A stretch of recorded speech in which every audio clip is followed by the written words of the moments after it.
Welcome class ninth. In today's class, in our last class, we have started history chapter first, the French Revolution, जहाँ पर हम लोगों ने पढ़ा कि 14 जुलाई 1789 में फ्रांस के पेरिस में एक बहुत बड़ा रिवॉल्यूशन स्टार्ट हुआ, जिसके रीज़न में हम लोगों ने पढ़ा कि फ्रांस में 1774 में लुइस 16 जो बर्बन फैमिली से था वो राजा बना, और उसके कुछ खास इस तरह की नीतियाँ थी, उसकी कुछ इस तरह की पॉलिसीज़ थी जहाँ पर उसको टैक्स के रेट्स बढ़ाने पड़ गए। हम लोगों ने पढ़ा कि उस समय पर during the late 18th century French society जो थी वो 3 स्टेट्स में डिवाइडेड थी।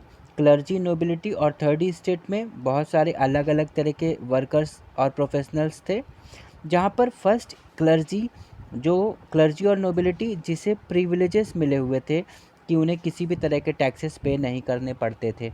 लेकिन हमारा जो थर्ड स्टेट था जिसमें मिडिल क्लास और पुअर्स आते थे, जिसमें big businessman, court officers, lawyers, administrative officers etcetera, बहुत से स्मॉल पीजेंट्स और फार्मर्स, आर्टिसंस और लेबर सर्वेंट्स जैसे लोग हमारे स्टेट के थर्ड स्टेट के पार्ट थे। इन्हें किसी भी तरह के कोई भी प्रिविलेजेस नहीं दिए गए थे, और कंट्री पर पड़ने वाला जो भी इकोनॉमिकल बर्डन होता था उसको सीधे तरीके से लुइस 16 टैक्सेस नए नए टैक्सेस इम्पोज करके या पुराने टैक्सेस के रेट्स को और बढ़ाकर वो किसी तरीके से पाने की कोशिश कर रहा था। रीजंस कल हम लोगों ने देख लिए थे कि कई सारे रीजंस थे जिसकी वजह से फ्रांस में टैक्सेस के रेट्स बहुत ज़्यादा बढ़ाने की ज़रूरत पड़ रही थी, है ना। आज अब हम आगे पढ़ेंगे और देखेंगे कि किस तरीके से इस थर्ड स्टेट के साथ प्रॉब्लम्स फेस करनी पड़ रही थी, जो डिफरेंट टाइप्स के इनको टैक्सेस पे करने पड़ रहे थे, उसका क्या रिज़ल्ट आ रहा था। स्टूडेंट्स, हम लोगों ने पढ़ा कि किस तरीके से फ्यूडल सिस्टम होने की वजह से नोबिलिटी को, यानी नोबिलिटी में इंक्लूड होने वाले लोगों को भी ये कॉमन सिटीजन्स यानी हमारे थर्ड स्टेट के लोग टैक्सेस देते थे। साथ ही साथ क्लर्जी को भी दिया जाता था बहुत सारे टैक्सेस हाई रेट पर। इनके अलावा बहुत सारे टैक्सेस थे जो डायरेक्टली गवर्नमेंट को यानी कि हमारे लुइस 16 को भी दिया जाता था। इनके अलावा जो डेली कंजप्शन की चीज़ें थी जैसे सॉल्ट, टोबैको और भी बहुत सारी दूसरी चीज़ें, उन पे भी लगने वाले टैक्सेस, ये सब कुछ हमारे कॉमन सिटीजन्स यानी थर्ड स्टेट के लोग पे करते थे। इसके साथ ही साथ जब फ्रांस में और ज़्यादा इकोनॉमिकल क्राइसिस आ रहे थे, बहुत ज़्यादा डिमांड बढ़ रही थी, पैसे की ज़रूरतें आ रही थी, तो लुइस ने और नए सारे जो टैक्सेस इम्पोज किए, उनका प्रेशर या उनका बर्डन अलग से थर्ड स्टेट के ऊपर पड़ रहा था। अब ऐसे टाइम पर ये जो थर्ड स्टेट था उसको सरवाइव करने के लिए बहुत ज़्यादा स्ट्रगल करना पड़ रहा था। तो क्या हो रहा था उस टाइम पर फ्रांस की जो पॉपुलेशन थी वो 1715 में 23 मिलियन थी, जबकि 1789 आते आते ये पॉपुलेशन और ज़्यादा हाई हो गई और इंक्रीज़ होकर बढ़कर 28 मिलियंस हो गई। अब अधिक पॉपुलेशन बढ़ जाने की वजह से फूड ग्रेन्स और जो भी खाने पीने की चीज़ें थी और जो दूसरी चीज़ें थी उन सब की डिमांड भी बहुत ज़्यादा तेज़ हो गई, बहुत ज़्यादा हाई डिमांड आ गई, है ना। तो उस टाइम पर फूड ग्रेन्स और दूसरी चीज़ों की डिमांड्स भी बहुत तेज़ी के साथ बढ़ने लगी। अब ये तो सिंपल सा है कि जब किसी भी चीज़ की डिमांड बहुत ज़्यादा बढ़ने लगती है तो उसके रेट्स भी बढ़ जाते हैं, और जब वो उसकी अवेलेबिलिटी कम हो, है ना। तो इस टाइम पर जो मेजॉरिटी लोग थे उनका जो स्टेपल डाइट था, जो उनका एक फूड था, जो डाइट थी जो डेली लोग यूज़ करते थे, वो था ब्रेड। और इस टाइम पर ब्रेड की डिमांड बहुत तेज़ी के साथ बढ़ने के कारण ब्रेड के प्राइसेस जो थे वो रैपिडली बहुत तेज़ी के साथ बढ़ना शुरू हो गए। हमारे थर्ड स्टेट के जो मैक्सिमम लोग थे, यानी 90% के आसपास के लोग जो वो थे वो हमारे थर्ड स्टेट के लोग थे। यानी ये सारा सीन, ये सारी जो प्रॉब्लम्स, ये सारा जो स्ट्रगल फेस कर रहे थे वो कितने परसेंट लोग, हमारे ऑलमोस्ट 90% पॉपुलेशन जो फ्रांस की थी वो फेस कर रही थी। ये पॉपुलेशन हमारे ज़्यादातर ऐसे लोग थे जो लेबर्स थे, जो वर्कशॉप्स में काम कर रहे हैं और डेली वेजेस पे काम कर रहे हैं, या जिनके वेजेस फिक्स नहीं मतलब उनके वेजेस फिक्स थे, लेकिन चीज़ों की, ज़रूरत की चीज़ों की जो रेट्स थे वो तो फिक्स नहीं थे, वो तो लगातार बढ़ते चले जा रहे थे। यानी उनके वेजेस, उनकी सैलरी तो फिक्स थी, बहुत कम थी, लेकिन उनकी ज़रूरतें दिन ब दिन और ज़्यादा बढ़ती जा रही थी, ज़रूरत की चीज़ों के रेट्स भी बढ़ते जा रहे थे। इस टाइम बहुत ज़्यादा क्राइसिस देखने को मिल रहा था। पुअर्स और रिच के बीच का जो गैप था वो लगातार और बढ़ता जा रहा था। यानी जो पुअर्स थे वो पुअर्स और पुअर होते जा रहे थे, क्योंकि वो ज़रूरतों को भी नहीं पूरा कर पा रहे और इनकम के सोर्सेज भी उनके नहीं बढ़ रहे हैं। और जो रिच थे यानी हमारे क्लर्जी और नोबिलिटी, उनके ऊपर बहुत ख़ास असर नहीं पड़ रहा था, बल्कि वो जिस भी स्थिति में थे ऑलमोस्ट उसी स्थिति में अभी भी थे।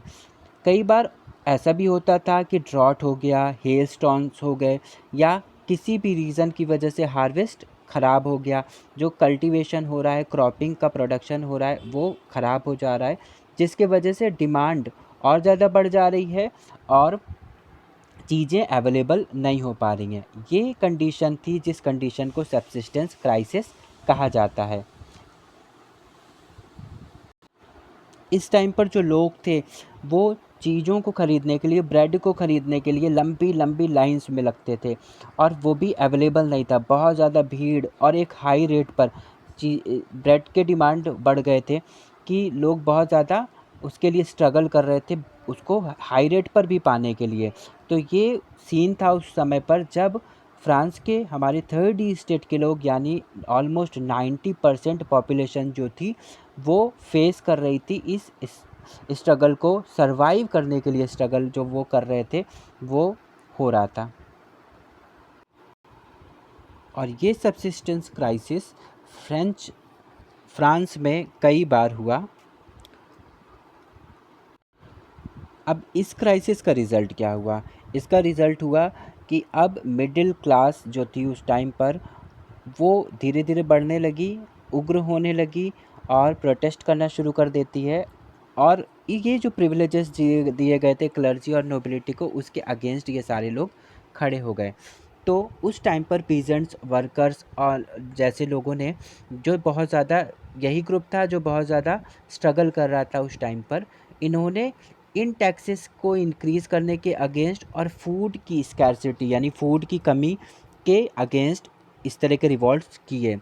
लेकिन क्योंकि उस टाइम पर उनके पास बहुत ही कोई एक प्रॉपर प्रोग्राम नहीं था, कोई प्रॉपर पॉलिसी नहीं थी, प्लान नहीं था, जिसके थ्रू वो इस तरह का प्रोटेस्ट करते, जिसकी वजह से क्या हुआ कि इनका ये जो प्रोटेस्ट था वो बहुत ज़्यादा इफ़ेक्टिव नहीं हुआ और बहुत ज़्यादा कुछ चेंज नहीं कर पाया।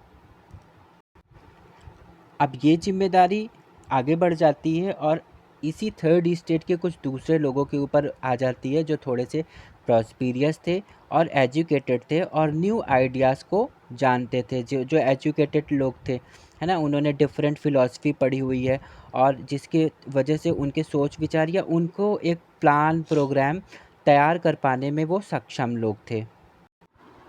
उस टाइम जो मिडिल क्लास लोग थे, यानी कुछ ऐसे लोग जो सिल्क या वुलन चीज़ों का एक्सपोर्ट कर रहे थे, कुछ जो मर्चेंट्स थे, मैन्युफैक्चरर्स थे बहुत सारी चीज़ों के, इनके अलावा जो प्रोफेशनल्स थे, कुछ लॉयर्स थे, कुछ एडमिनिस्ट्रेटिव ऑफिसर्स थे, ये एजुकेटेड लोग थे थर्ड ई स्टेट के। ये चाहते थे कि, ये ऐसा मानते थे, बिलीव करते थे कि किसी भी सोसाइटी के अंदर किसी को भी कोई प्रिविलेजेस नहीं दिया जाना चाहिए बाय बर्थ, मतलब किसी को जन्म की से ही कोई एक विशेष अधिकार नहीं दिया जाना चाहिए जो वहाँ पर क्लर्जी और नोबिलिटी को दिया जा रहा था। बल्कि वो चाहते थे कि किसी भी पर्सन की सोशल पोजीशन, यानी अगर हम उसे रिस्पेक्ट दे रहे हैं या किसी भी चीज़ का हम उसको एडवांटेज दे रहे हैं, तो वो उसकी मेरिट के, यानी हम उसके योग्यता के आधार पर देख सकते हैं और उनके बेसिस पे ही दिया जाना चाहिए, किसी को बाय बर्थ नहीं दिया जाना चाहिए। तो ये आइडियाज़ उस टाइम पर जो फ्रीडम और इक्वल लॉज़, इक्वल अपॉर्चुनिटीज़, इन तरह की चीज़ों का उस समय पर बहुत ज़्यादा फेवर किया जाना शुरू हो गया, जिसका एक बहुत ही पॉजिटिव रिज़ल्ट देखने को मिला। उस टाइम पर कुछ फ़िलासफ़र्स जैसे Jean Jacques Locke John Locke, Rousseau और भी बहुत सारे दूसरे फिलोसफर्स, इन लोगों की फ़िलॉसफ़ी का असर देखने को मिला। जॉन लॉक के टू ट्रीटिसेस ऑफ गवर्नमेंट में इन्होंने बताया कि किसी भी मोनार्क को कोई भी एब्सोल्यूट राइट इस तरह से नहीं होना चाहिए। मतलब कोई भी अगर पर्सन है जो किंग है, उसके पास ही हर तरह के राइट्स नहीं होने चाहिए, बल्कि इक्वालिटी होनी चाहिए। वो ऐसा मानते थे। मॉन्टेस्क्यू ने अपनी book the spirit of laws में भी बताया कि एक कोई भी अगर गवर्नमेंट है या कोई भी एक कंट्री है, वो बहुत अच्छे से तभी रन कर सकती है जब वहाँ पर डिवीज़न ऑफ पावर्स होगा, गवर्नमेंट के पावर्स का डिवीज़न होगा। यानी गवर्नमेंट के पावर्स लेजिस्लेटिव, एग्जीक्यूटिव और जुडिशरी में डिवाइडेड रहेंगे, और इसके ज़रिए काम अगर किया जाता है, इस तरह से काम किया जाता है, तो वो कंट्री बहुत ही प्रॉस्पिरियस होगी और डेवलप्ड हो जाएगी। कुछ ऐसी ही बात उस टाइम पर रूसो ने भी कही। रूसो के अकॉर्डिंग रूसो ने ये कहा कि ये आइडिया दिया कि गवर्नमेंट और जो सिटीजन्स हैं वो सोशल कॉन्ट्रैक्ट के तौर पर रहें, यानी दोनों के बीच में गवर्नमेंट और उनका जो उनके जो सिटीजन्स हैं उनके बीच एक सोशल कॉन्ट्रैक्ट हो, और दोनों ही इस प्रपोज़ल के साथ वर्क करें, एक दूसरे को सपोर्ट करते हुए, कि ताकि वो कंट्री डेवलप करे और बहुत अच्छे से आगे बढ़ सके। मॉन्टेस्क्यू के जो आइडियाज़ थे वो आगे चलकर यूएसए में भी इम्प्लीमेंट करा गया, जब यूएसए की 13th कॉलोनीज़ जो कि पहले ब्रिटेन ने बना रखा था, ब्रिटेन ने उसको कंट्रोल करना शुरू किया था, और जब वो ब्रिटेन इसको आज़ाद कर देता है, इंडिपेंडेंस मिल जाती है यूएसए को, तो उन्होंने इसी टाइप के गवर्नमेंट को वहाँ पर, यानी गवर्नमेंट के पावर्स के डिवीज़न करके वहाँ पर गवर्नमेंट बनाई गई। तो ये एक बहुत ही अच्छा एग्ज़ाम्पल था इस चीज़ का, कि जहाँ पर हम किसी के कंट्रोल में थे, किसी के हम स्लेव बन चुके थे, गुलाम बन चुके थे, लेकिन हम आगे चल के क्या करते हैं कि गवर्नमेंट की पावर्स इस तरह से डिवाइड कर दी जाती है और डेमोक्रेसी जैसी चीज़ें ला दी जाती है, जिससे वहाँ की जनता भी खुश रहती है, और गवर्नमेंट के पावर्स भी डिवाइड हो जाने की वजह से गवर्नमेंट का काम भी ईज़ी हो जाता है।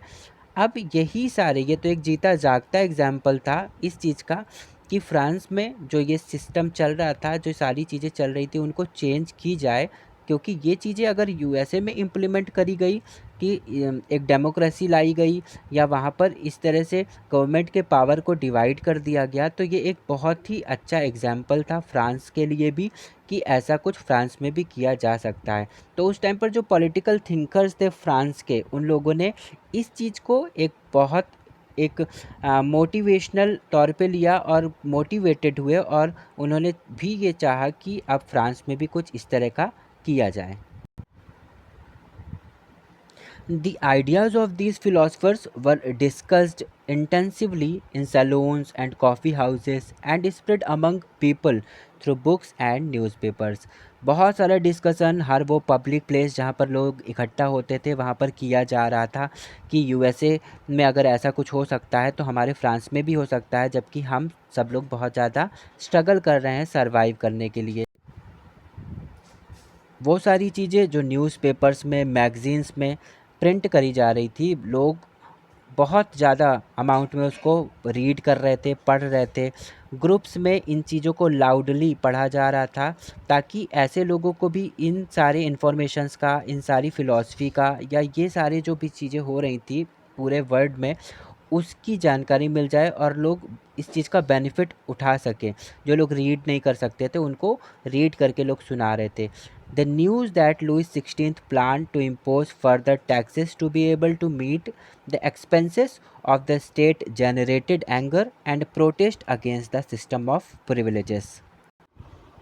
और ये न्यूज़ कि लुइस 16 कुछ प्लान कर रहा है कि अब और भी ज़्यादा टैक्सेस लोगों के ऊपर डाले जाएं अपने एक्सपेंसेस को पूरा करने के लिए, ये बहुत तेज़ी के साथ लोगों के बीच फैलना शुरू हो गई इन्हीं न्यूज़पेपर्स और मैगज़ीन्स के थ्रू। बहुत ज़्यादा जो डिस्कशंस हो रहे थे उनके थ्रू, और जो लोगों के बीच में गुस्सा और प्रोटेस्ट करने के का एक बहुत बड़ा कारण बना। तो ये सब कुछ इस टाइम पर हो रहा था फ्रांस में। Now what happened next. अब क्या हुआ उसके बाद? अब ये एंगर जो धीरे धीरे एक रिवॉल्यूशन के रूप में कन्वर्ट होना शुरू हो जाता है और रिवॉल्यूशन का आउटब्रेक हो जाता है। अब शुरुआत हो जाती है लोगों के एंगर का एक रिवॉल्यूशन में चेंज हो जाने की का जो प्रोसेस था उसमें। तो अब हमारा जो नेक्स्ट टॉपिक है the outbreak of the revolution, कि किस तरीके से रिवॉल्यूशन की अब शुरुआत होती है। पर we will continue our this topic, the outbreak of the revolution, in our next class. Students, if you have any doubt or any query about this video, you are free to ask me any questions. You can call me or you can type your question in your class group. I will definitely answer you. So students, we will meet in our next class. Till then, take care and have a nice day.